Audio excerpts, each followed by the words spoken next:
Kia ora koutou. Here's today's maths video, and it's another scholarship calculus question from the 2010 paper. So I'm not going to talk until a bit further in about the difficulty level of this question because I don't want to give anything away. But what I want to do is I'm going to read through it first, and then I want you to think about how you would attack this problem and how, if you can't see what to do, where you might start.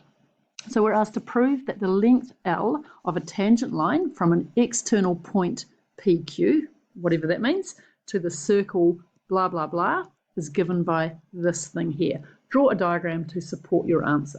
So now it should be starting to be obvious that when we're talking about an external point, we mean a point that is not on the circle. So let's just start by whacking in some axes and seeing what the question's about before we go any further.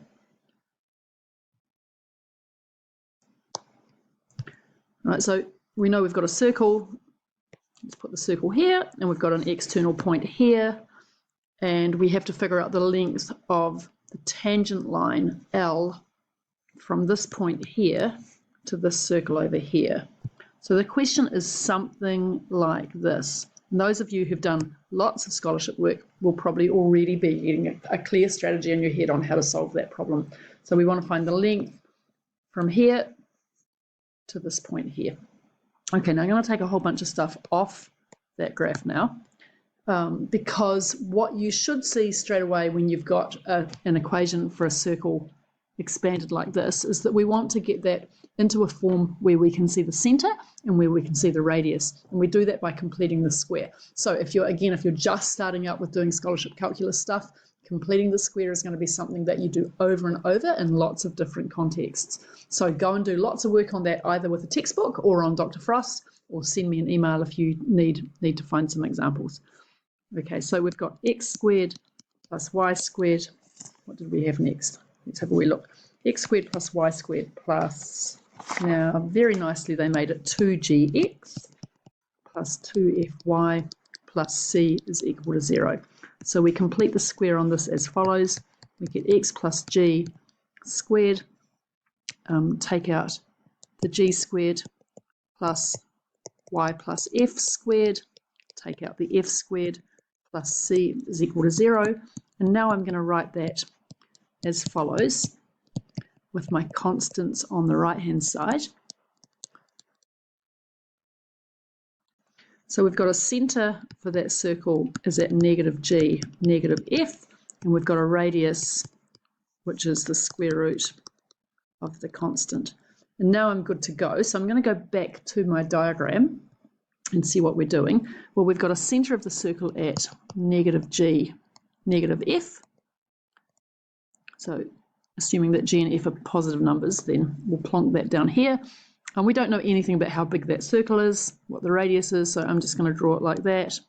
And then I've got a point PQ. I'm going to whack that in the first quadrant.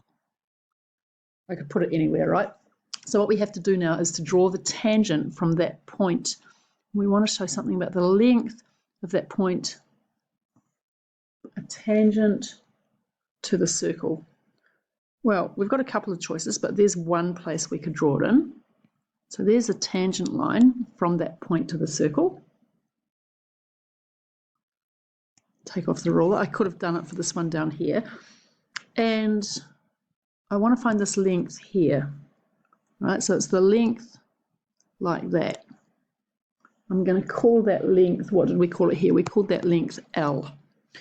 Now, again, in yesterday's video, we saw the word tangent, and I said, do not run away and differentiate. It's exactly the same thing here. I want you to just pause the video when I say go, and just sit and stare at this diagram for a bit until you see something from level 1 geometry. Okay, well, I forgot to say go, but hopefully what you're remembering is that the tangent to a circle is perpendicular to the radius, which is pretty cool. So that means that I can draw in here. This looks really dodgy. That does not look very perpendicular, but it is, right? Okay, so those two lines are perpendicular. So we can put our little right angle in here, and we're going to delete that big blue messy line. Let's see if I can do that.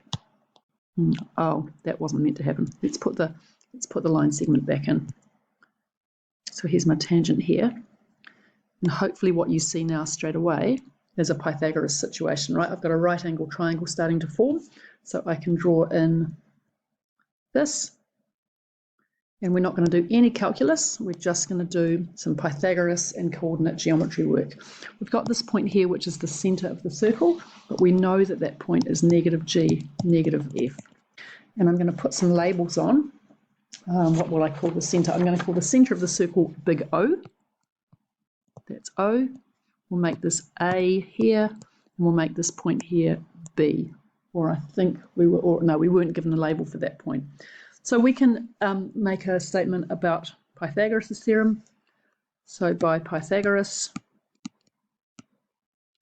we've got OA squared plus AB squared is equal to OB squared. And this is the length that we want. So now we can say L squared is equal to OB squared minus OA squared. Now let's have a look at what these things are. Well, OB is the distance between these 2 points. And we can get that using the distance formula, which is simply Pythagoras. So OB squared is equal to the change in the x coordinate. So it's P minus negative g squared plus Q minus negative f squared, which is P plus g squared plus q plus f squared. And then OA squared is really easy because OA is just the radius, right? And we know from rearranging my circle that this is the radius squared. So that's what we want. So OA squared is equal to r squared, which is f squared plus g squared minus c. So that gives me L squared is equal to OB squared, P squared plus 2PG plus G squared plus Q squared plus 2FQ plus F squared, and then minus all of this stuff here, minus F squared minus G squared plus C. Cleaning that up gets me exactly what we want. So I think this is a really lovely, easy scholarship question. So we've got P squared plus 2PG plus Q squared, because the G squareds have gone, 2 squared plus 2FQ plus C. And that gives us L is equal to the square root of that, 2PG plus 2Q, just make sure you don't muck up your Q's and your G's, plus 2FQ plus C as required. So there you go, that's that question done. Now I just want to talk about one hint for how you might do this if you were having trouble seeing it. I think for some of you, there's a level of abstraction with drawing a circle that's not centered at the origin. So as I often say when I'm teaching conics, it's a really good idea to shift the whole thing over to make it easier to see what's going on. So in here, if you had trouble working with the circle not being centered at the origin, we could lift it all over, and then the working comes out to be even faster. So very bad graph time. There's my circle here, and now we could have this circle is x squared plus y squared equals f squared plus g squared minus c.